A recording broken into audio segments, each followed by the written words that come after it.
Today we're gonna talk about the story of Big 30 cousin, Big Nuski, one of the Chopper Gang members. Member, you know what I'm saying? He was a Bread Gang artist, and a cousin of Big 30.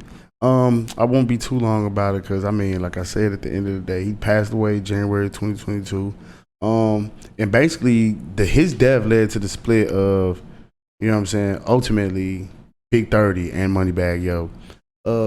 Rumor there was a lot of links to his death. Of course, you know, he was a member of Chopper Gang. He was Bread Gang. He was cool with Key Glock. Key Glock had a lot of love for him.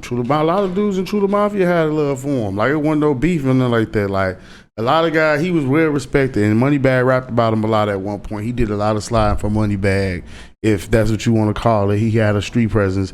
Every rap dude, when they get to a certain level, the shooter gets shouted out on every song. Y'all just got to pay attention. Nuskie was getting shouted out on songs, Bread Gang, Chain, you know, the usual,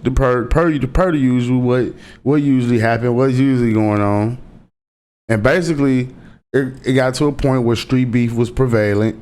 And, you know what I'm saying, you know, Chopper Gang had a lot of people gunning for him, you know what I'm saying. Then you got the Moneybagg Yo affiliation. Then you got your own street beefs and stuff like that going on.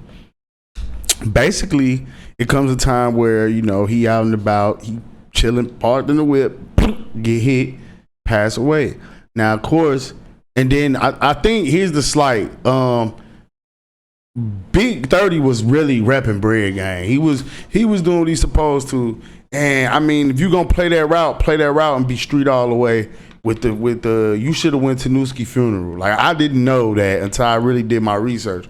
That would lead to me thinking you don't give a about my cousin either if he been doing all this sliding for you and all this for you, and then you don't even go to a funeral, or he been doing all this repping Bread Gang and repping you and keeping you safe and keeping you well protected while you in Memphis, and you don't even go to the funeral, and it's supposed to be your artist. That would start a discord between you and me and anybody. My cousin was riding for you, nigga, and you didn't at least pay respects at the funeral. The flower, you could at least slid. So that led to the divide, and of course, you know, Nuskie was well respected in Memphis. Do you have a best friend?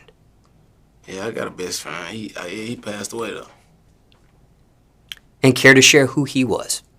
Shit, his name Nuskie. His name Nunu. Now, when it comes to him, what was he really like? He was a good person. He was a motherfucker, really, like, just all the way around. His whole personality was a motherfucker. How he carried himself, things he doing, shit, you know what I'm saying? What he meant to his city, like, what he meant to everybody. My nigga had them too. Now, I was just with him, like, we was just smiling. I had a show at the school for the kids. He stayed smiling. That nigga proud, let a nigga know he proud of me. Like, far as like I said, excuse me, True Mafia, even some guys from PRE had some nice things to say when he passed away, or was in shot when he passed away. Most shooters in the streets, when they good dudes, they usually loved everywhere. Like, take it from a retired D1 crash out shooter. Trust me, bro, my heyday, like, I could go to any hood and get love because it was just that solid. Like, I was over here when I was a shorty, I was over there when I was a shorty, I was everywhere. So it was like, every hood had love for a nigga on the low end. At least the hoods we was cool with because I made my rounds. So that's kind of like everywhere. Every street, every section, every city got it. Chicago got them, Memphis got them. It's all over the place. But that ultimately led to the divide between Big 30 and Moneybagg Yo. When nothing else. And then, I mean, he could have did more, you know what I'm saying, as a CEO, and he didn't. And I mean, this is somebody that was outside repping your set, your label, and you didn't do what you were supposed to do as a CEO. I ain't gonna lie, when I was in jail, I ain't never known I was in jail. This song I used to listen to though. So when I got jail, my nigga Drake, he was already around them shit. And we had some people shit going on. Okay. So this time, like, did that thing, had made bones like all of my brothers now. All of me was my brothers. What's your relationship with Moneybagg? We my big brother. We like blood. Like him and G, like we like blood. One day I was at Bag House shit. He just came there. I remember it was like 700. He just came there like 700,000. He like, I ain't doing this stunt on you. I'm doing this to motivate you. Like, that's some cash. Shit, I left his house. I felt like I need to get some more money. And then when it came down to it, when Big 30 expressed his discrepancies and problems, it was, he ain't got a hit. And like, I was looking at Big 30 on YouTube. Big 30 got some hits. Like, he got some songs where he doing some meals. So I want to know, like, was it just that was your way of trying to justify being in your feelings and your emotions towards the nigga? Or was it just you just wanted to get rid of him? So it was like, that's the easy way to justify. Like, I don't like the way this nigga talking. Let me go and get rid of him. There's another thing too. Remember he was saying that I saw like right before we were rolling with this, but he also was saying that Big 30 kept asking him for money, and he had a gambling addiction. He was like, "Dang man, I just gave you X amount, and you turn around for more." So I don't know if that's true or false, but he was alluding to him having a gambling addiction. I could believe that too.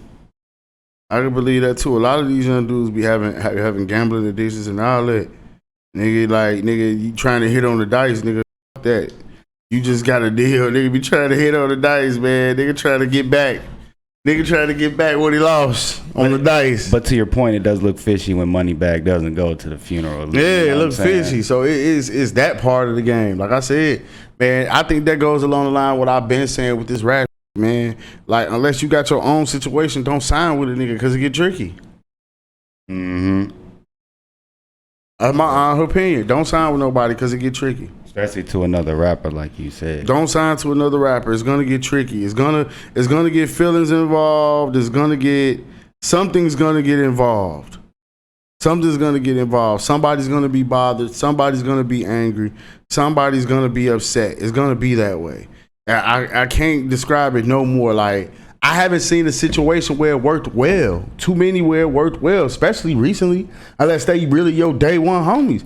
I haven't seen too many where I'm my own, like, unless you got somebody like 42 Doug or something like that, where it's like he got so much motion in Detroit and he got so much motion as an artist that I think Baby and Doug, I think Baby and I think Baby and Gotti both liked him so much. Cause like he got that little, like the little homie, he the little homie effect. Like 42 Doug got the little homie in him. Like everybody loved being around him. So I feel like 42 just was on some, 42 Doug was just on some, I'm cool with Baby, I'm cool with CMG. How can I make this all go together? You feel what I'm saying? And that's what happened. So I want y'all to like, subscribe. Hey man, it's your boy Big Gang. You tapping into Pop Austin Media. You like that content? Man, hit that like, subscribe button and get in tune for sure.